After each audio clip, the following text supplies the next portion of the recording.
ஒரு கிராமத்துல ரொம்ப வறட்சி வந்தது. அந்த வறட்சியால அங்க இருக்கிற நிலம்லாம் நீர் இல்லாம வெடிச்சு போயிருந்தது. அந்த அளவுக்கு வறட்சி இருந்தது. இந்த கிராம மக்கள்லாம் என்ன செய்யறதுனே தெரியாம இருந்தாங்க.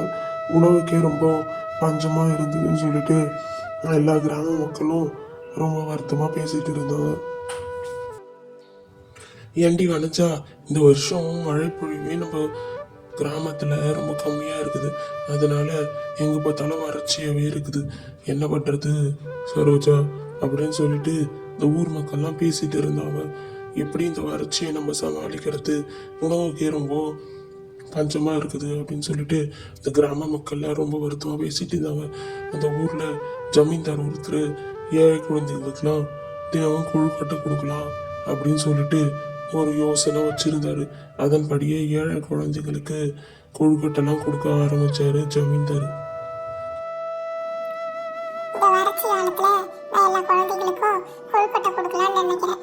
அதனால எல்லா குழந்தைங்களும் வந்து என்கிட்ட கொழுக்கட்டை வாங்கிக்கோங்க. தினந்தோறும் நான் கொழுக்கட்டை கொடுப்பேன். அதை நீ வாங்கி நீங்க சாப்பிடலாம் அப்படின்னு சொல்லிட்டு ஜமீன்தாரு சொல்லிட்டு இருந்தாரு. இந்த வறட்சி காலம் முடிகிற வரைக்கும் நான் வந்து எல்லா குழந்தைகளுக்கும் கொழுக்கட்டைலாம் கொடுக்க போறேன். எல்லா குழந்தைகளும் கொழுக்கட்டையெல்லாம் எடுத்து சாப்பிட்டாங்க.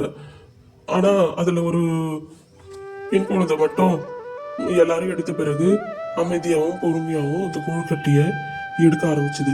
இந்த கொழுக்கட்டைய பின்பு வீட்டுக்கு எடுத்துட்டு போய் அவங்க அம்மா கிட்ட கொடுத்துட்டு பாதி அந்த பொண்ணும் சாப்பிட்டுது.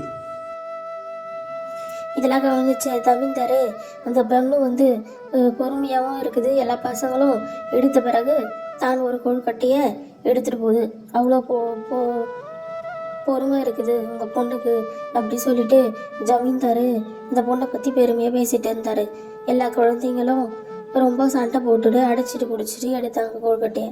ஆனால் அந்த பொண்ணு மட்டும் எல்லாம் எடுத்து முடித்த பிறகு தனக்கு தேவையான கொழுக்கட்டையை எடுத்துகிட்டு வீட்டுக்கு போகலாம். அதன்படியே இன்றைக்கி ஒரு கொழுக்கட்டையை எடுத்துகிட்டு வீட்டுக்கு போனோம். வீட்டுக்கு போய் பார்த்தா இந்த கொழுக்கட்டையை பிரித்து பார்த்தா இந்த கொழுக்கட்டைக்குள்ளே ஒரு தங்க காசு இருந்தது. இந்த கொழுக்கட்டைக்குள்ளே எப்படி தங்க காசு வந்துச்சு, இதை உடனே நம்ம ஜமீன்தார்கிட்ட கொடுத்துடணும் அப்படின்னு சொல்லிட்டு இந்த பொண்ணு இந்த கொழுக்கட்டையை எடுத்துகிட்டு ஜமீன்தாரை பார்க்கலான்னு போனான். அச்சோ, இது தவறுதெல்லாம் ஜமீன்தார் இந்த கொழுக்கட்டையில் வச்சிட்டு இருப்பாங்கன்னு நினைக்கிறேன். இதை நம்ம உடனே திருப்பி கொடுக்கணும் அப்படின்னு நினச்சா அந்த பொண்ணு உடனே அந்த தங்க காசை எடுத்துகிட்டு போய் ஜமீன்தார்கிட்ட கொடுத்தா. இந்தாம்மா, இந்த தங்க காசை நான் உனக்கு தான் வச்சேன். உன் பொறுமைக்கும் நிதானத்துக்கும் அடுத்த பரிசு. இதை நீ வச்சுக்கோ. இதை நீ உங்க அம்மா கிட்ட கொடுத்து உனக்கு தேவையான பொருள்லாம் வாங்கிக்கோ அப்படின்னு சொல்லிட்டு அந்த தங்க காசை ஜமீன்தார் அந்த பொண்ணுகிட்டயே கொடுத்தாரு. அந்த பொண்ணும் சந்தோஷமா அந்த தங்க காசை வாங்கிக்கிட்டா. இதை வச்சு ஏதாவது உபயோகமான புத்தகம் பேனாலாம் வாங்கலாம்னு சொல்லிட்டு தன் வீட்டுக்கு எடுத்துட்டு போயிட்டா அந்த பொண்ணு.